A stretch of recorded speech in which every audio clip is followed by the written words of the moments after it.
बड़े बड़े राजा।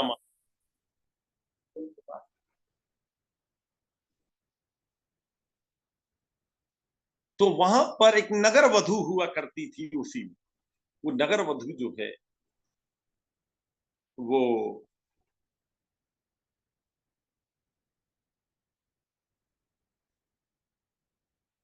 नगर वधु जो है बड़ी सुंदर थी, बिल्कुल युवा अवस्था थी। बड़े बड़े लोग उसके पास आते थे, रात्रि में नृत्य होता था, लोग उसकी अपनी संपत्ति लुटाते थे उसकी।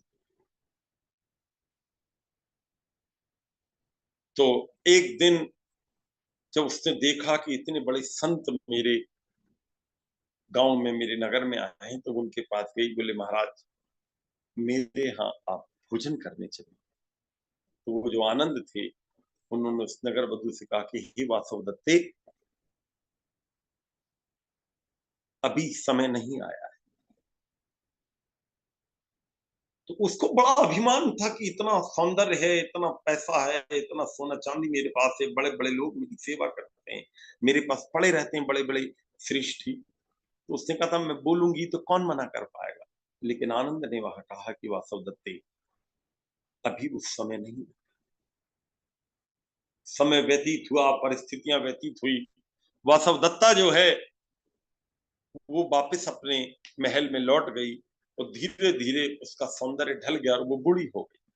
शरीर में रोग हो गए, पूरे शरीर से जो है कोड़ पड़ गया, या पूरा शरीर बिल्कुल जो है उससे आच्छादित हो गया, विभिन्न रोगों से फूट फूट के निकलने लगा।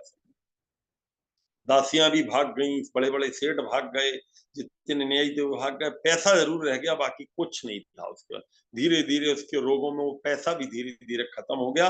अब वो बिल्कुल मरियल सी काली, और बिल्कुल सौंदर्य उसका नष्ट हुआ, यौवा अवस्था उसकी जा चुकी थी।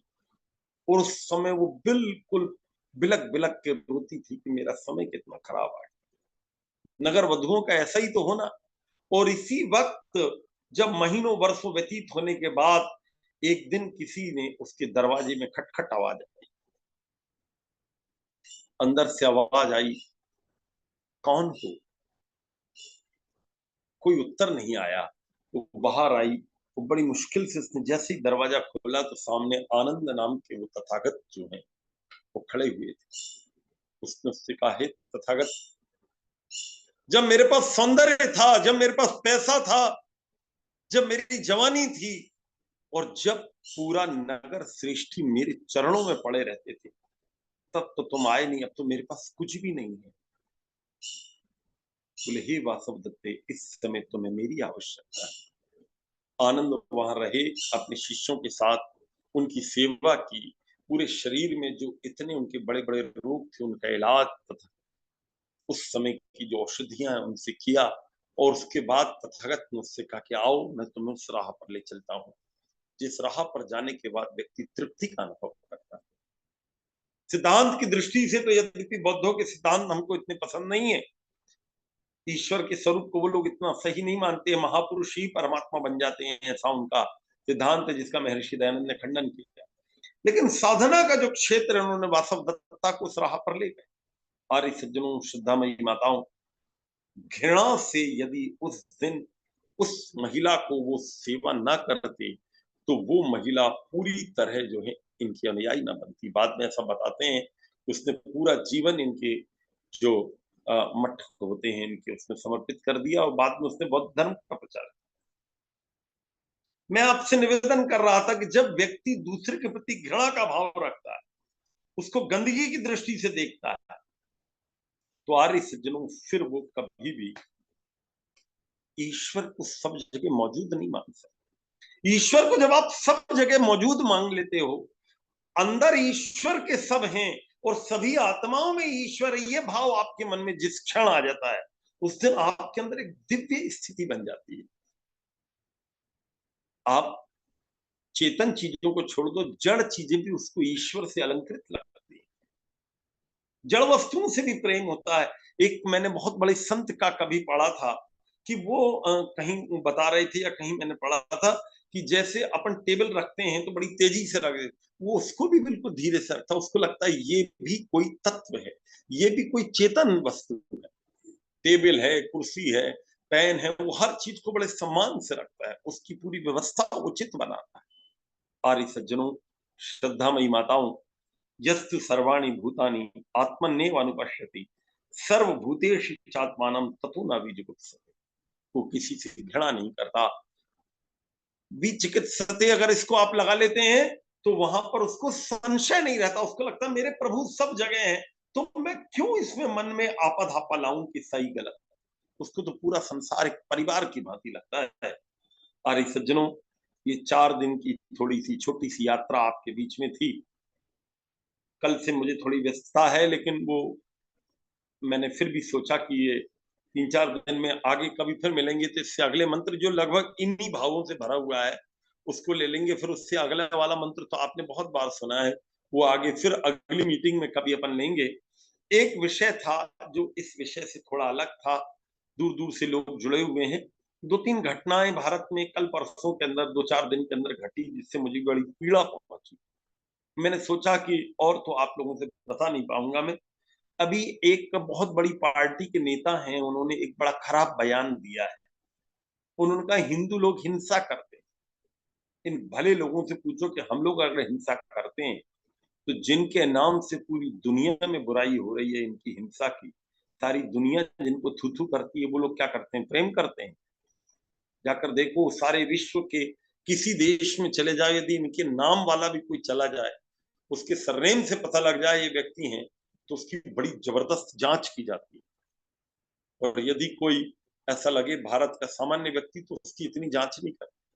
कितनी हिंसा करते हैं हिंदू, ये क्या उल्टी सीधी बात बोल देते हैं और पूरे के पूरे हिंदू धर्म पर ये जो है सूली पर चढ़ा देते हैं, उसको अपमानित।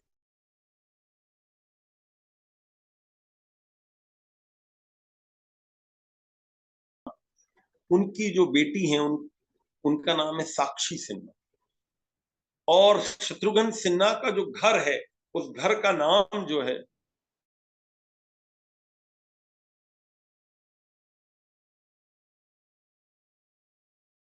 रखा था 2 बेटों का। शत्रुघ्न सिन्हा के इस कार्य के लिए मैं उनको बधाई देता हूँ। कम से कम अपने महापुरुषों के आदर्श पे अपने घर का नाम रखा, अपनी संत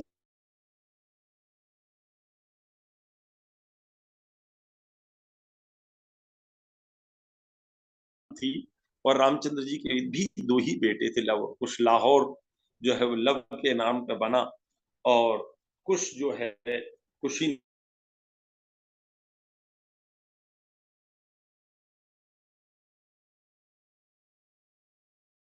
जाति बची रहेगी क्या, नाम रखना चाहिए। लेकिन इन बच्चों को धर्म का उपदेश कभी बैठकर शत्रुघ्न सिन्हा ने किसी विद्वान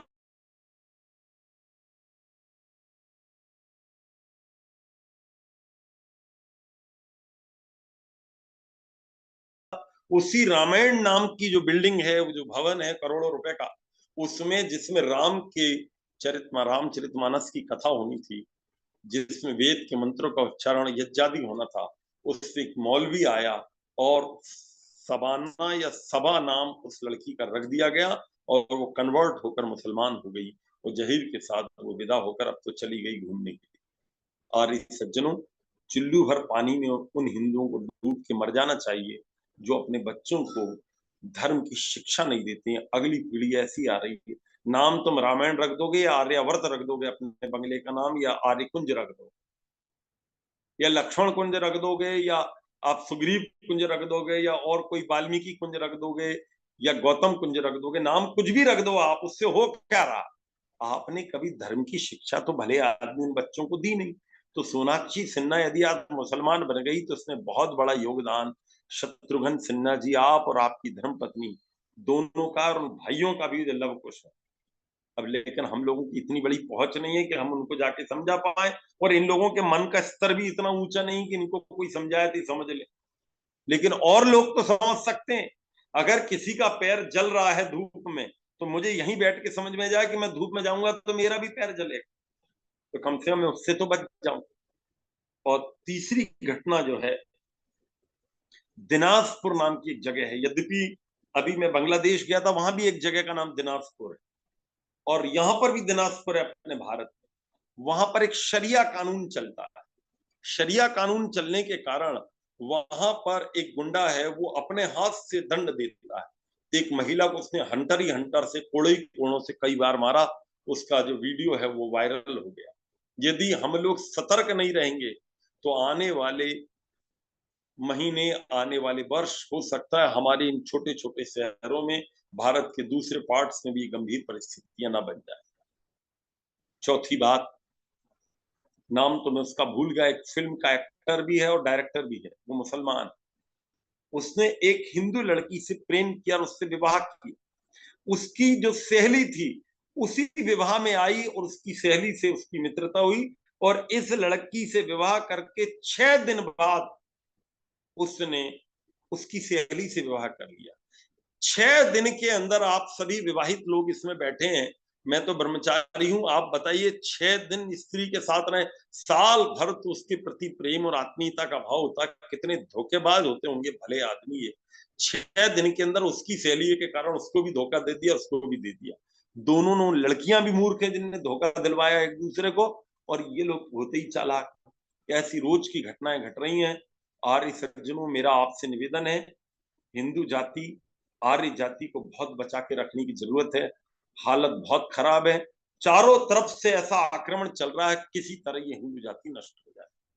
भगवान ऐसी कृपा करे कि हम सब सतर्क हैं, आर्य समाज और वैदिक धर्म से हम जुड़े और इन मूर्खताओं से बचाकर अपने धर्म को, अपनी संस्कृति को बचाने का पूरा प्रयास करते हुए एक दूसरे का सहयोग करें। आपने इतनी तन्मयता से इतने दिनों तक मेरी बातों को सुना। कल श्री संदीपन जी का प्रवचन आपको सुनने को मिलेगा। आज अनेक महानुभाव इस कार्यक्रम में जुड़े हैं, कुछ मेरे आग्रह पर जुड़े हैं, कुछ स्वयं ही जुड़े हैं। मैं उन सबका अभिनंदन करता हूं। कुछ लोग ऐसे हैं जो बांग्लादेश से भी जुड़े, बांग्लादेश से जो जुड़े हैं उन सबका भी स्वागत है। और आज जो महानुभाव मैंने इसमें आपसे जोड़ने का प्रयास किया है, उनमें कुछ लोग आपके बीच में दो चार शब्द अपने रखेंगे। सबसे पहले मैं रुद्र स्वरूप श्रीवास्तव जी को आमंत्रित करता हूं। आप जो हैं लखनऊ आर्य समाज के प्रधान हैं और मेरे अनेक बार इनके आर्य समाज में प्रवचन हुए, बड़े हृदय के पवित्र हैं और बैंक मैनेजर से आप सेवानिवृत्त हुए हैं। और लखनऊ की धरती पर अगर आर्य समाज का कोई भी काम हो, ये तुरंत वहां एक पैर पर खड़े रहते हैं। मैं उनसे आग्रह करता हूं, 2-4 मिनट में अपनी बात सबके बीच में रखें। श्री रुद्र प्रकाश श्रीवास्तव जी। सभी को मेरा सादर नमस्ते, सम्मान। हम सभी आचार्य जी को, हमारा सौभाग्य है कि उनका वरदहस्त और उनकी कृपा हम पर बनी रहती है।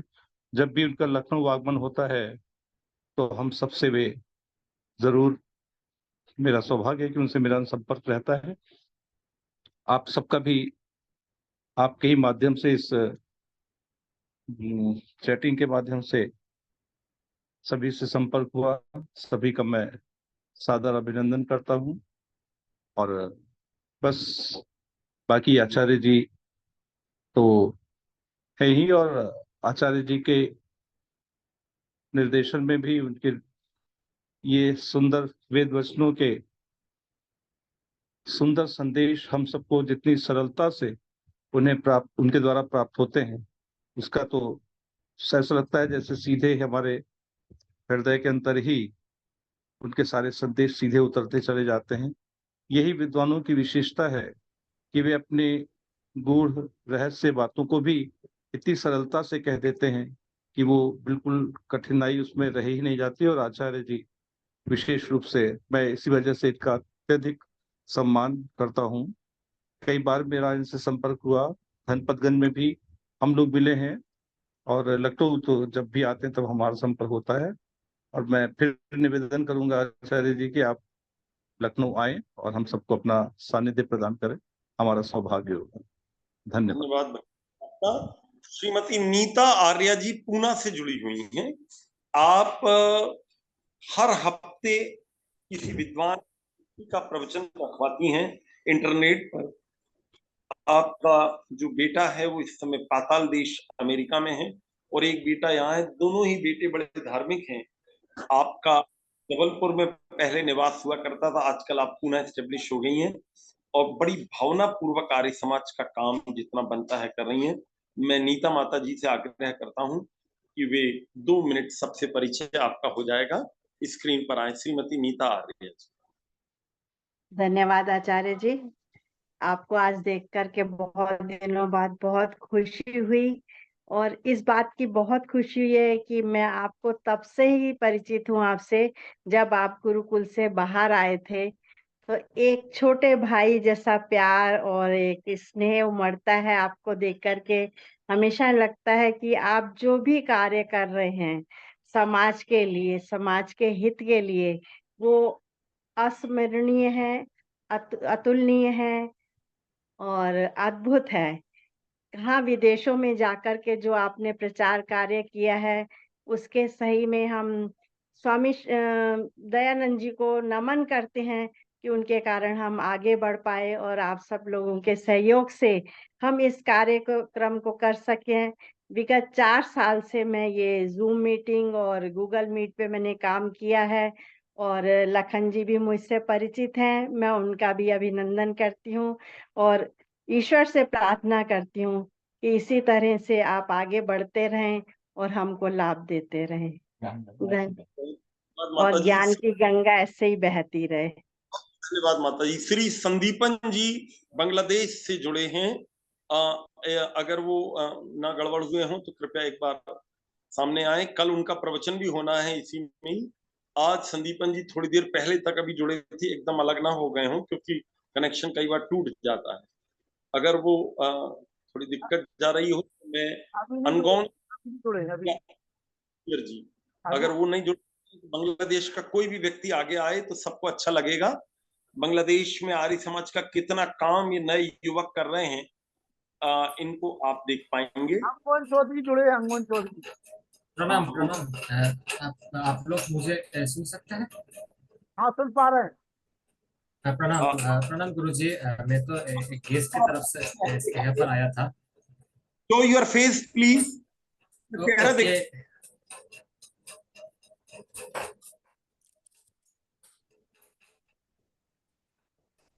हाँ।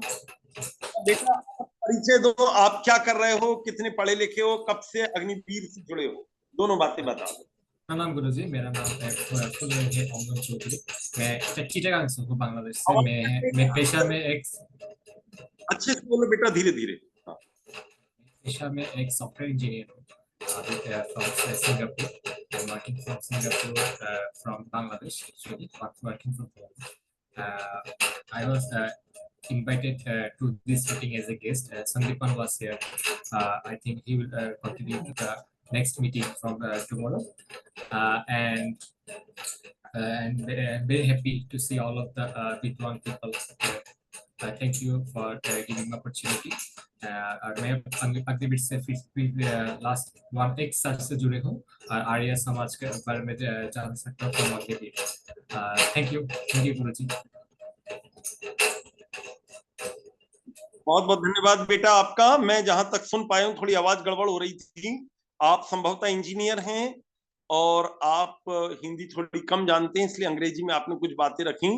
आप संभवतः 2-3 वर्ष से अग्निवीर से जुड़े हुए हैं, तो मैं आपका अभिनंदन करता हूं। आप धीरे धीरे हिंदी सीखिए और भारत के विद्वानों से भी जुड़े रहिए, यहाँ के स्वाध्याय से भी जुड़े रहिए। अब मैं थोड़ा सा श्री आनंद जी से आग्रह करता हूं। आप हापुड़ आर्य समाज का संचालन कर रहे हैं, कई वर्षों तक आप प्रधान रहे। अभी एक लड़कियों का बहुत बड़ा स्कूल चलता है, उसके आप महासचिव हैं। जब भी मैं हापुड़ गया हूं, आपने उस कॉलेज में, इंटर कॉलेज में मेरे कई बार प्रवचन करवाए हैं। आज वो वैसे आर्यों के नेता रहे हैं और अभी भी अनेक संस्थाओं की सेवा आप कर रहे हैं, और आप वैदिक धर्म के एक पैरोकार हैं हापुड़ की धरती पर। आपसे आग्रह है अपनी बात हमारे बीच में रखें। श्री आनंद आर्य जी।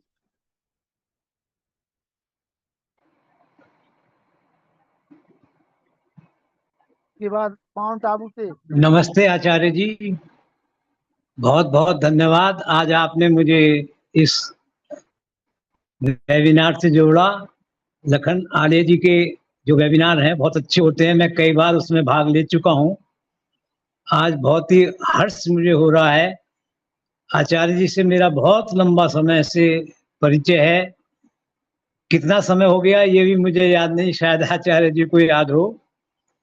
और आज जो विषय उठाया है आचार्य जी ने, उसके साथ साथ जो बाद में 4 विषय उठाए, जो आज वर्तमान स्थिति हमारे देश में चल रही है। बड़े बड़े नेता, मैं बड़ा तो उनको नहीं मानता, लेकिन हाँ, चूंकि अब वो बड़ी पोस्ट पर भी आकर के इतने विचार गंदे रखते हैं, तो हमें सोचना होगा कि हम कहाँ खड़े हैं।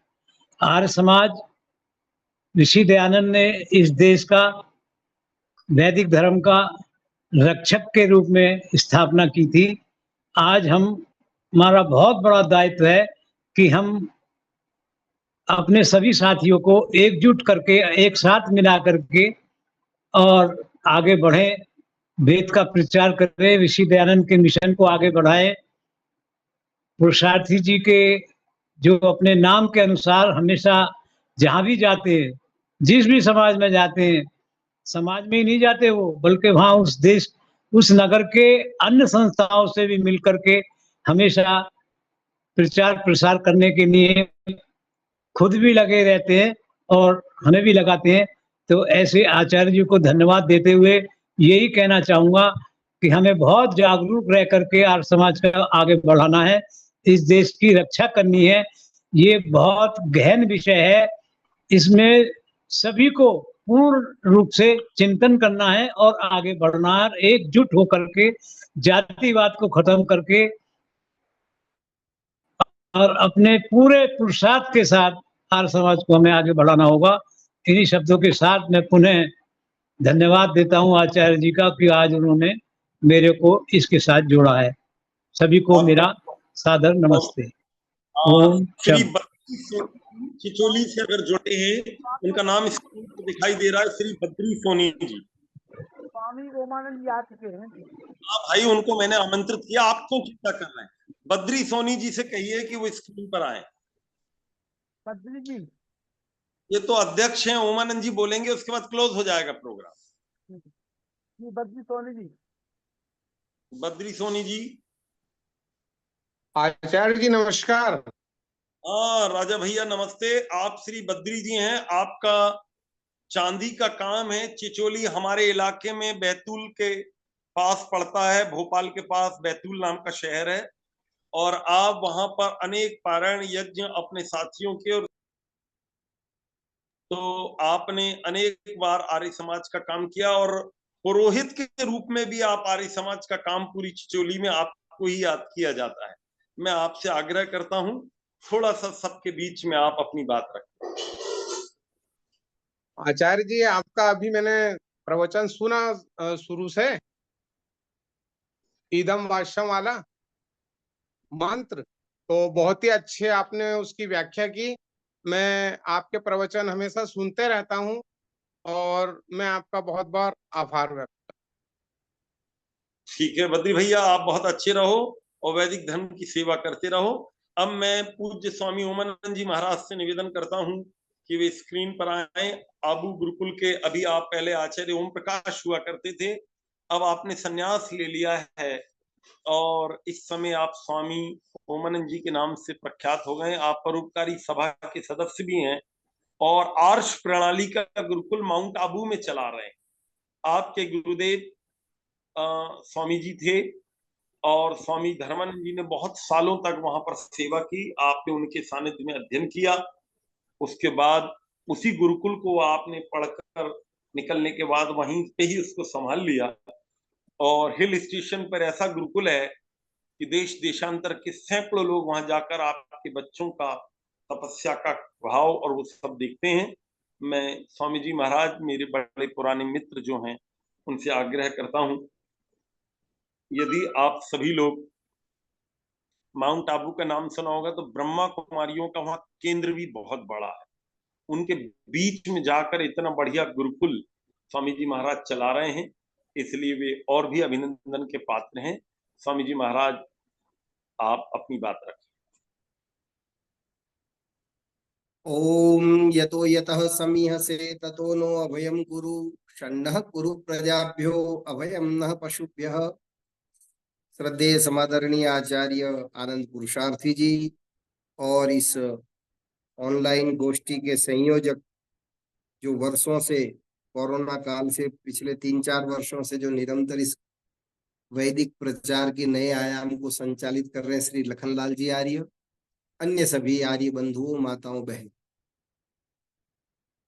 ये जो वैदिक ज्ञान की गंगा हम सबको घर बैठकर प्राप्त हो रही है, जिनके सत प्रयासों से ऐसे श्रद्धेय आचार्य आनंद पुरुषार्थी जी हमारे बहुत अच्छे बड़े भाई हैं, और उनकी जो वैदिक धर्म के प्रचार की शैली है वो भी अभिनव शैली है। उन्होंने न केवल भारत में अपितु विदेशों में भी, अनेकों देशों में आप प्रायः प्रतिवर्ष जाकर के धर्म प्रचार, वैदिक धर्म के प्रचार का बहुत बड़ा कार्य कर रहे हैं। मैं श्रद्धेय आचार्य जी के उत्तम स्वास्थ्य की और दीर्घायु की परमात्मा से कामना करता हूँ, प्रार्थना करता हूँ, और हम सब मिलकर के इस गोष्ठी में हापुड़ से भी, लखनऊ से भी, देश के अनेकों स्थानों से और बांग्लादेश से भी आर्य सज्जन जुड़े हैं। हम सबका ये कर्तव्य है कि अब जब ऋषि दयानंद की 200वीं जयंती चल रही, अगले वर्ष आर्य समाज का 150वां स्थापना दिवस भी मनाया जाएगा, तो जो बड़े बड़े कार्यक्रम हो रहे हैं सभाओं के स्तर पर, वो तो होते ही है, लेकिन हमें अपने अपने गांव में, अपने अपने क्षेत्र में विद्वानों को आमंत्रित करके ऋषि दयानंद के ग्रंथों को, सत्यार्थ प्रकाश, ऋग्वेद आदि भाष्य भूमिका, संस्कार विधि, और ऋषि दयानंद के जीवन चरित्र को और ऋषि दयानंद के चित्र को हम अपने गांव में, अपने मोहल्ले में, अपने शहर में कम से कम 200 व्यक्तियों तक वितरित करें, ऐसा प्रत्येक आर्य शुभ संकल्प करें, और अपने स्तर पर ऋषि दयानंद के साहित्य को और उनके विचारों को जन जन तक पहुंचाने के अभियान में आप भी सहयोगी बने, तभी हम ऋषि ऋण से अनऋण हो पाएंगे। और आप सबको मैं निवेदन करूंगा कि आप जब कभी भी राजस्थान आते हैं तो माउंट आबू भी अवश्य पधारें। ये राजस्थान का एकमात्र हिल स्टेशन है, राजस्थान के अंतिम छोर पर है, और यहाँ से आगे गुजरात शुरू हो जाता है। तो श्रद्धेय आचार्य जी से भी निवेदन करूंगा, आप भी वर्षों पहले आए थे, अब पुनः पधारे। लखनलाल जी से भी और सभी आर्य पुरुषों से निवेदन है, और आचार्य जी जो हमें ऑनलाइन ज्ञान प्रदान कर रहे हैं, उसको भी हम सबको अपनी संचिका में जो महत्वपूर्ण बातें हैं उसको लिख करके और उसका स्वाध्याय करके अपने जीवन में उसको व्यवहार में लाना है, क्योंकि ऋषियों ने कहा है विद्या 4 प्रकार से उपयुक्त होती है, आगम काल, स्वाध्याय काल, प्रवचन काल और व्यवहार काल। ये हमारा आगम काल था, हम सब ने श्रद्धेय आचार्य जी को सुना, अब उसको मनन करें और फिर व्यवहार में लावें, तब जो है जाकर के विद्या सफल होती है। वैदिक ज्ञान हमें घर बैठे ये जो पावन गंगा मिल रही है, उसके पुरुषार्थ में श्रद्धेय लखनलाल जी हैं समादरणीय आर्य लखनलाल जी भी बहुत उत्साही और पुरुषार्थी, तो उनके इस प्रयास को भी हम सार्थक बनाएं और हम सब मिलकर के ऋषि दयानंद की 200वीं जयंती के उपलक्ष्य में ऋषि के साहित्य को, वैदिक साहित्य को जन जन का में पहुंचाने का संकल्प करें। आपने मेरी बात को ध्यान से सुना और इस कार्यक्रम में जुड़ने का शुभ अवसर प्रदान किया, इसके लिए मैं श्रद्धेय आचार्य जी और लखनलाल आर्य जी का हार्दिक धन्यवाद करता हूँ। ओम नमस्ते जी। बहुत बहुत धन्यवाद स्वामी जी महाराज आपका। आपका स्नेह हम सब पर बना रहे और हम सभी कभी ना कभी आपके दर्शन, आपके उन ब्रह्मचारियों ने आज बड़ा सुंदर भजन भी गाया, हम सब जितने लोग जुड़े हैं कभी ना कभी जरूर आपके गुरुकुल आएंगे। संदीपन जी बांग्लादेश से जुड़ गए हैं, आपने जैसे अपने यहाँ IIT बॉम्बे टाइप का आपका वहां पर अध्ययन हुआ है और वहां पर आपने ग्रेजुएशन आपका इंजीनियरिंग में पूरा हो गया है, आजकल आप वहां पर बड़ा स्वाध्याय करते हैं और पुस्तकों का अनुवाद, जैसा मैंने आपको पहले ही बताया, बंगाली में पूरी टीम करती है, उसके आप एक सदस्य हैं। उनसे मेरा आग्रह है 2 मिनट वे अपनी बात रखें श्री संदीपन जी, कल आपका बाकायदा 1 घंटे का प्रवचन होना है 8 बजे से। अभी थोड़ी देर आप बोल दें तो सबको एक इंट्रोड्यूस जैसे आप हो जाएंगे सबके बीच। Open your mic please. Om. Shri Sandipan ji. हाँ,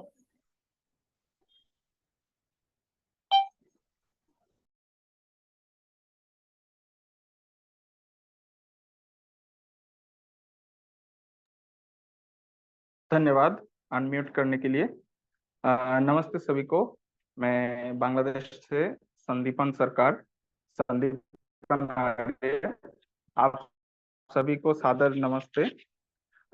बांग्लादेश अग्निवीर के द्वारा हमारे बांग्लादेश में आर्य समाज की मान्यताओं का प्रचार हो रहा है और श्रद्धेय आचार्य श्री आनंद पुरुषार्थी जी हमारे देश पर 2 बार आ चुके हैं और आचार्य जी की कृपा से हम लोग बहुत सारे बांग्लादेशी सनातनी भाइयों को वैदिक सनातन धर्म के साथ जुड़ चुके हैं। और गुरुजी इस बार हमारे देश पे आकर एक सरकारी मेडिकल कॉलेज और एक जो है सरकारी इंजीनियरिंग यूनिवर्सिटी, 2 जगह पर गुरुजी जाकर अपना प्रवचन दे चुके हैं। उनके साथ श्रद्धेय श्री विनय आर्य जी भी थे और आचार्य जी और विनय जी ने मिलकर वहां पर बहुत सारे स्टूडेंट्स का जो शंका समाधान किए हैं, बहुत सारे प्रश्नोत्तर पर्व किए हैं और आचार्य जी के कारण हमारे साथ बहुत सारे यंगस्टर्स, बहुत सारे युवा हमारे साथ जुड़ रहे हैं, वैदिक मान्यता के साथ जुड़ रहे हैं। और इसी तरह हम जुबाई भी ऋषि दयानंद की जो सिद्धांत है, जो वैदिक सिद्धांत है, उसका प्रचार हम लोग कर रहे हैं। और हम लोग का हम लोग ने प्रकाशित किए हैं वैदिक नित्य कर्म विधि, जिस पर पंच महायज्ञ का विधि वैदिक मान्यता के अनुसार जो विधि है वो लिपिबद्ध करके हम लोगों ने एक लघु पुस्तिका निकाला है। उसका नाम है वैदिक नित्य कर्म विधि। इसके अलावा हम लोगों ने आह्वान एक नामक एक पुस्तक निकाला है, जिस पर हम लोगों ने पूरा सत्यार्थ प्रकाश का जो निचोड़ है एकदम सारांश के रूप में हम लोगों ने वैदिक धर्म का परिचय इस ग्रंथ में कराया है। बहुत सारे टॉपिक्स पर इस ग्रंथ में वार्तालाप किया गया है, जैसे कि वर्णाश्रम धर्म, धर्म क्या है, धर्म का लक्षण क्या है, हिंदुओं का प्रधान संविधान कौन सा ग्रंथ है, वेद या भगवत गीता इत्यादि बहुत सारे टॉपिक पर आलोचना, मेरा मतलब है कि बहुत सारे टॉपिक पर चर्चा की गई है इस ग्रंथ में और संक्षेप में किया गया है। और मात्र 100 पृष्ठ के समान होगा इस पुस्तक का, 100 से भी कम होगा शायद, लेकिन इस ग्रंथ में एकदम सॉलिड बातें की गई है और एकदम रेफरेंस उल्लेख पूर्वक कि कौन से वेद में, कौन से स्मृति ग्रंथ में, मनुस्मृति में या फिर गीता में कहाँ ये बात कही गई है, एकदम बहुत ही संक्षिप्त रूप में इस ग्रंथ में बताया गया है। और युवाओं में ये ग्रंथ बहुत ही बहुत ही फेमस हो चुका है। इस तरह हमसे जितना भी हो सके हम लोग कर रहे हैं। 9 उपनिषद का जो आर्य विद्वानों के द्वारा किया गया हुआ भाष्य है, उसका ट्रांसलेशन हम लोगों ने रिसेंटली ही छपवाया है और मैं उपनिषद के ग्रंथों में संपादक के रूप में इसमें संपादना के कार्य में मैं जुड़ा हुआ था। तो आप सभी गुरुजनों का मैं आशीर्वाद कामना करता हूँ और आप सब हमारे साथ ही ऐसे जुड़े रहिए। हम लोग चाहते हैं कि आचार्य जी जैसे आप सारे भारतीय आर्य विद्वानों के और सारे आर्य सज्जनों के हम लोग सहयोगिता चाहते हैं। हम लोग बांग्लादेश पर एक आर्य समाज का एक मंदिर करना चाहते हैं, जिसके लिए हम सारे भारतवासी आर्य समाजियों का हम लोग सहयोगिता चाहते हैं। आशा करता हूं कि आप लोग हमारा साथ देंगे। अगले आगामी कल का दिन मैं इस ग्रुप में आप लोगों के साथ एक चीज पर मैं मोक्ष का जो टॉपिक है, वैदिक मान्यता के अनुसार जो मोक्ष या मुक्ति किसको कहते हैं, मुक्ति में क्या होता है, ये वैदिक सिद्धांत के आलोक पे मैं थोड़ा चर्चा आप लोगों के साथ शेयर करूंगा। आज के लिए मैं अपने वाक को विराम देता हूं और आचार्य जी को मेरा सादर नमस्ते, सभी आर्य सज्जनों को मेरा नमस्ते। ओम। राजा भैया, आप बड़े समझदार हो। और जब मैं वहां आया था और जो बड़ा प्रोग्राम ढाका में रखा गया था काली मंदिर के बाहर, तो इन्होंने बंगाली में इतना बेहतरीन प्रवचन दिया था श्री संदीपन जी ने। जो जनता जुड़ी हुई है सबको बता रहा हूं, आप लोग इनको जानते नहीं है। कि संस्कृत के भी उसमें बहुत अच्छे अच्छे श्लोक बोले और बहुत अच्छा सिद्धांतों के प्रति, क्योंकि पूरी पब्लिक बंगाली बैठी हुई थी। मैं और विनय भाई साहब केवल 2 हिंदी वाले थे, तो उन्होंने बंगाली में, पर फिर मैंने पूछा तो लोगों ने बताया कि बहुत ज्यादा स्वाध्याय करते हैं, तो मुझे बड़ा अच्छा लगा। और आज कल हम इनको अच्छे से सुन भी पाएंगे। आप लोग ज्यादा से ज्यादा संख्या में जुड़िएगा। आप सबका धन्यवाद। अब ये माइक मैं भ्राता लखन जी को सौंप रहा हूँ, आगे की व्यवस्था संभालें। बहुत बहुत आभार श्रद्धेय आचार्य आनंद पुरुषार्थी जी। और जिस प्रकार से उनका नाम है पुरुषार्थी जी, पूरे विश्व में आप वेदों की पताका फहरा रहे हो। और खासतौर से बांग्लादेश में जो आपने कार्य किया है वो निश्चित रूप से हम सबके लिए अनुकरणीय है। और आज हमारा सौभाग्य कि माउंट आबू गुरुकुल के वर्तमान संचालक स्वामी उमानंद जी, जिनका अभी अभी पिछले माह संन्यास आप सभी लोगों ने देखा था, एक ऐतिहासिक संन्यास दीक्षा समारोह हुआ माउंट आबू में। और निश्चित रूप से हमारी भी बहुत इच्छा है कि कब हम माउंट आबू का गुरुकुल देखें, वहाँ की प्राकृतिक छटा को देखें। ऐसा बहुत जल्दी प्रयास रहेगा। इसी वर्ष जो है वहाँ तक पहुँचे आपके पास में, तो हमारा सौभाग्य रहेगा। और आप सब लोग कल संदीपक सरकार को जरूर सुने, बांग्लादेश से हैं। इतनी मेहनत इन नए नए युवाओं को करते हुए हम देख रहे हैं, तो इनसे हमें प्रेरणा लेनी चाहिए कि जो लोग संस्कृत नहीं जान रहे, हिंदी नहीं जान रहे, वो लोग मेहनत कर रहे हैं और हम अपनी मातृभाषा को जानने के बाद भी कुछ कर पा रहे हैं। तो ये कहीं ना कहीं हम लोगों के लिए एक प्रेरणा के स्रोतक के रूप में कल संदीपन सरकार हमारे जो बांग्लादेश से, कल को आप सुनेंगे। आइए शांति पाठ करें। ओम देव शांति अंतरिक्षम शांति पृथ्वी शांतिराकाश शांतिरौषधय शांति वनस्पतय शांतिर्विश्वेदेव शांति ब्रह्म शांति सर्वं शांति शांतिरेव शांति क्षमा शांतिरेधि ओम शांति शांति शांति ओम। जो बोले सुबह सत्य सनातन वैदिक धर्म की जय, गुरु दयानंद की जय, योगेश्वर महर्षि दयानंद की जय, मर्यादा पुरुषोत्तम श्री रामचंद्र की जय, योगेश्वर श्री कृष्णचंद्र की जय, पंडित लेखराम की जय, स्वामी सच्चिदानंद की जय, स्वामी आत्मानंद की जय, महात्मा हंसराज की जय, भारत माता की जय, गौ माता की रक्षा हो पालन हो, आर्य समाज अमर रहे, वेद की ज्योति जलती रहे, ओम का झंडा ऊंचा रहे, आयुष के महासंवर्धन सर्वंतो विश्वमार्यम पराध्वनि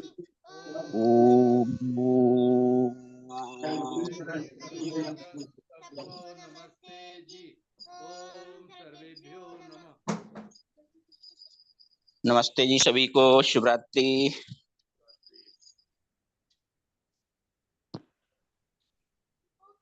बंद कर दो। नमस्ते विंदेश जी, राजेश जी विंदेश जी, सबको सादर नमस्ते। नमस्ते जी सभी, नमस्ते जी। नमस्ते। डॉक्टर वेद प्रकाश शर्मा जी को नमस्ते। लाखन भैया नमस्ते।